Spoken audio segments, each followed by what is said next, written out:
Hey guys, LevelCap here. Today we're going to be talking about the M416 and we're also going to be covering some weapon stats, weapon attachments in general. This is pretty much the first time I've had some real information on weapon stats. I've played the game enough to know what I'm talking about now, and we can actually start getting into the mechanics of gunplay in BF4. Now, why am I talking about the M416? Can I possibly make a statement as bold as to say it's the best gun in the game?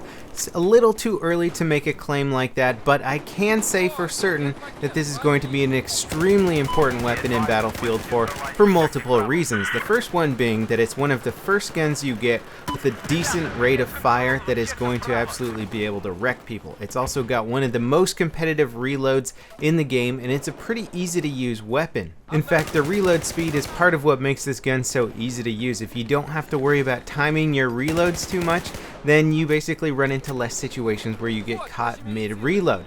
It's actually got the third fastest reload in the game for any primary weapon, only being beat out by the M16A4 and the ACWR by fractions of a second. The recoil control of this weapon is relatively easy, and if you can muscle your way through about 30 kills, you will get the ergo grip and make it even easier to control. One thing that's great about the weapon unlocks in Battlefield 4 is that the very first one is the red dot sight, so you can get rid of your iron sights, move up to a nice red dot sight. Then you get a laser sight, which gives you better hip fire, and then the third unlock is a nice ergo grip to help you with some of that recoil control. If you really like a gun and you continue to play with it, 70 kills will get you the angled foregrip, which again helps with recoil mitigation greatly, and I would highly recommend using the angled foregrip with this weapon. It's what I was pretty much using most of the time. In addition to that, you can throw a muzzle brake on there if you're having trouble controlling that vertical recoil, and it will help bring that gun recoil down, and you can just laser beam people with this weapon. It's great for getting into a gun if you're having trouble controlling the recoil, and it just gives you options. You know, I ended up using the muzzle brake for most of the time I was playing with this weapon till I ended up getting more comfortable with the recoil, and I switched up to a suppressor so I could run around with a stealth weapon so I wasn't popping up on the mini-map. But you get a lot of attachment options in here. I would recommend starting out that at 40 kills you equip the muzzle brake, at 70 kills you add the angled foregrip on there. You're going to have a gun that's very, very easy to aim and control the recoil. If you'd like to check out weapon stats on your own, Synthic.com has a plethora of information on the guns in Battlefield 4. They've got charts, they've got all the stats up there. It's where I get my information. It's such a great resource. You do have to look at charts though. Now, if you're not interested in charts, I will be explaining basically the functionality of all the guns in Battlefield 4. Of course, it's going to take me a while to get through all of them, so if you can't wait, I'd recommend checking out the site. And upon initial inspection, a lot of things have changed from BF3 to BF4 stat-wise, but a lot of things have also remained the same. One thing that has remained the same from BF3 to BF4 is that the assault class, which has access to assault rifles, have the most accurate, highest damaging full automatic weapons in the game. So without question, when people decide what the best gun in the game is, or what one of the best guns in the game is, it's going to be an assault rifle. They just do massive damage at range, have great rates of fire, great accuracy, great reload times. Without question, the assault class still has access to some of the best guns in the game. This doesn't mean that carbines are not good guns. They're incredible guns. In fact, just because assault rifles are so good doesn't mean that they're somehow going to dominate the battlefield. In fact, the recon class has gotten a huge upgrades. Machine guns are great now. So just because I still think assault rifles are the best guns in Battlefield 4 does not mean that they're going to dominate all aspects of gameplay. But let's get back to the M416. If you're familiar with my Battlefield 3 weapon reviews and weapon videos, you'll know that one of the top features I look for in any sort of gun is versatility. Now, it's always fun to play with a weapon that's great for one specific thing, like a shotgun for close quarter engagements, PDW for close quarters, machine guns for just laying down endless fire.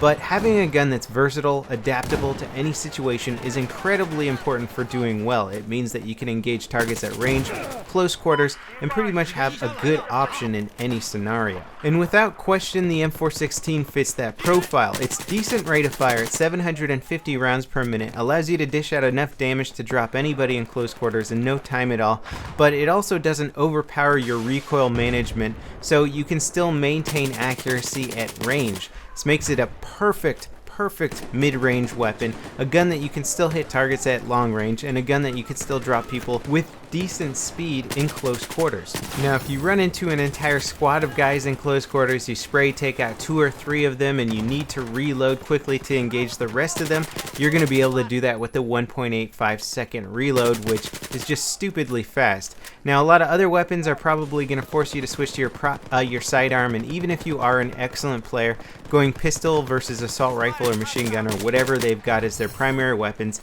still going to put you at a huge disadvantage. You're going to need to have the drop on them, and chances are they're going to know where you are after your first engagement. So having a gun that can reload incredibly fast and re-engage with your primary weapon is again going to increase your survivability and your chances of winning any sort of firefight. Now, understanding recoil control is a very important part of doing well in Battlefield 4. It's sort of a more advanced technique, is controlling your gun's recoil, but once you can get it down to an art, you can just be stupidly accurate with any full auto weapon.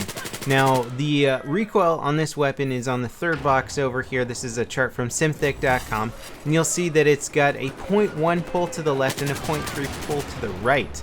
This basically means that the gun is going to pull a bit more to the right when I'm firing full auto, so when you get used to that, you can drag in one particular direction better to compensate for that recoil. One thing you'll see on a lot of weapons is an equal pull on left and right, and sometimes that's a strong pull on left and right, and what this does is creates a lot of horizontal recoil, which is very unpredictable and hard to control. People think it's actually better to have equal pull on left and right. Personally, I prefer a stronger pull on one of the sides, as it allows me to compensate for it better.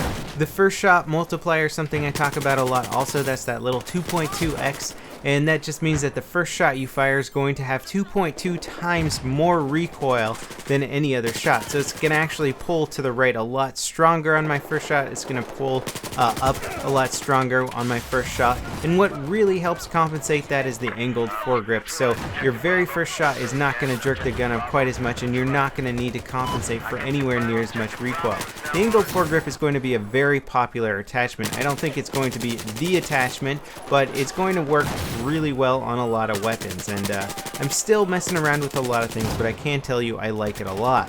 One thing I will say though is that I'm not a very big fan of the heavy barrel currently. It's going to be good on some guns, I'm sure, but on most of the weapons I find myself shying away for it and going for something like a muzzle brake, just because they add such amazing ability to control the recoil of your weapon that I think the benefits of the recoil control versus the accuracy you get with a heavy barrel just seem to outweigh it.